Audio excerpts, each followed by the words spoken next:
Hello again. Let's do some more revision. And today we're going to look at post balance sheet events, which is IAS 10. I'm your tutor, and this is another in the TV Barbados series. All right, so let's get ourselves together. Subsequent events. Now, post balance sheet events are also known as subsequent events. And these are the events that occur between the end of the financial period, right, and the date that they are signed off by the directors to be published. All right, so essentially, let's say you start on the 31st of December. The process may take a couple of months, because you have to go through your auditors, make sure you get the auditor's final report. And then once that final report is handed over to the directors, then it's that period in there, roughly about 3 months, that we are making reference to. All right? So subsequent events then are those events that occur within that period, and they must be properly examined to determine whether they have a significant impact on the financial statements that you're presenting and or on the conclusions to be drawn or the decisions to be made by the stakeholders. All right, so you got to look at this information properly because it may be material to what persons are looking to do. Remember, stakeholders are the ones who have an interest in the financial statements. So you want to make sure that you give them as accurate a situation as possible. That's why it passes through the auditor's hands, right? So when the auditors give the final report, it means that they would have drawn a conclusion already as to whether the statements present a true and fair position or if they are impaired in some way and needs to be flagged. All right?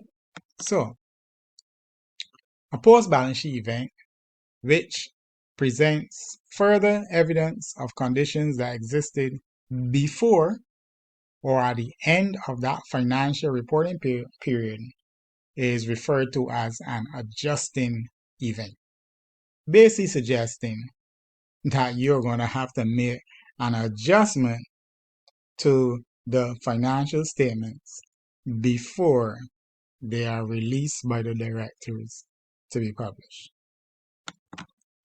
And a post-balance sheet event which provides new evidence of conditions existing after the end of the financial reporting period, would be called a non-adjusting event.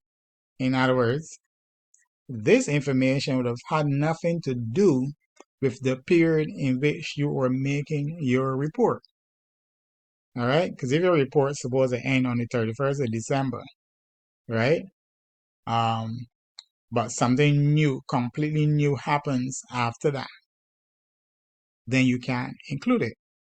I mean, if something happens that was there before but only now conclude after, well, that would be an adjusting event. But if it's something completely new altogether, then it's a non-adjusting event.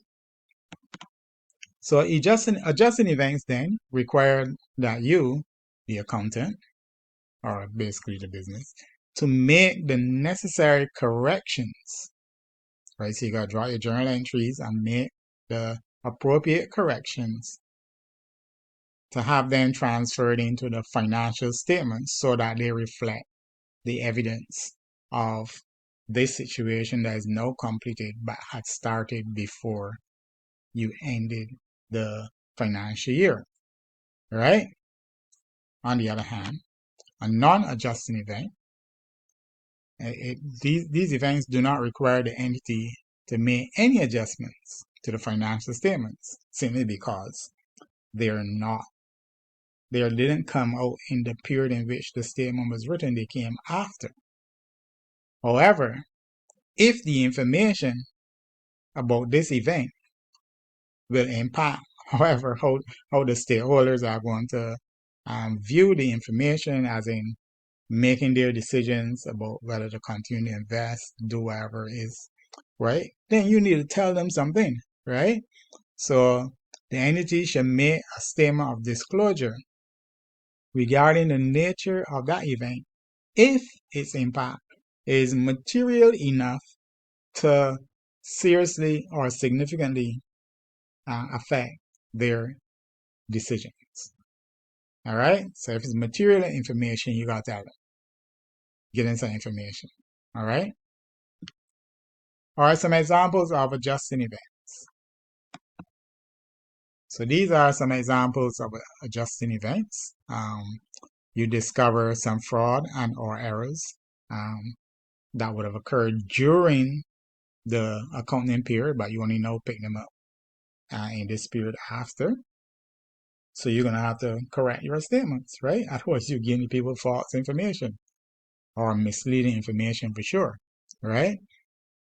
If the cost, so the second one, cost or sale of assets bought or sold, but only finalized after the end of the period, but you have to make that adjustment as well. All right, because obviously inventory would have moved either inward or outward based on an activity that started before but only was completed after. All right, contingent liability, for example, you may have had a court case. It became settled after the end period, but within the same time period. So clearly, you should adjust your information because you should have made a liability to deal with that. All right. If a major credit customer, right, one of your accounts receivables, in other words, has been declared bankrupt,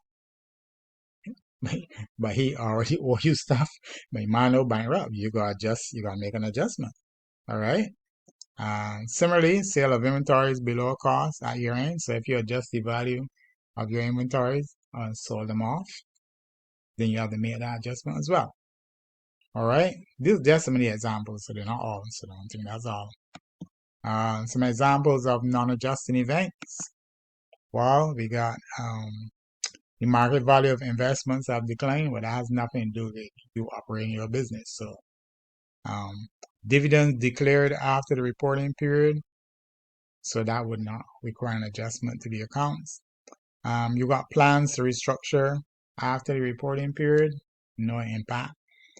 Plans to discontinue operations, but you didn't discontinue them in the period in which you're writing. So therefore, if there are plans to discontinue, you just tell the people what you plan to discontinue, but there won't be no need for you to adjust your information. Parts of the business were impacted by a natural disaster after the reporting period. Well, clearly, you would tell the people, yes, the business has been affected, but that would not have affected the accounts for the period that you had recorded them for, because you already done do that. Right? If there's a change in the tax rates or the tax laws after the reporting period, then clearly these are just disclosure information, but not adjusting information. All right, so we had a look at the post-balance sheet events, right? IAS 10. Remember, keep revising, and until next time, 8-9.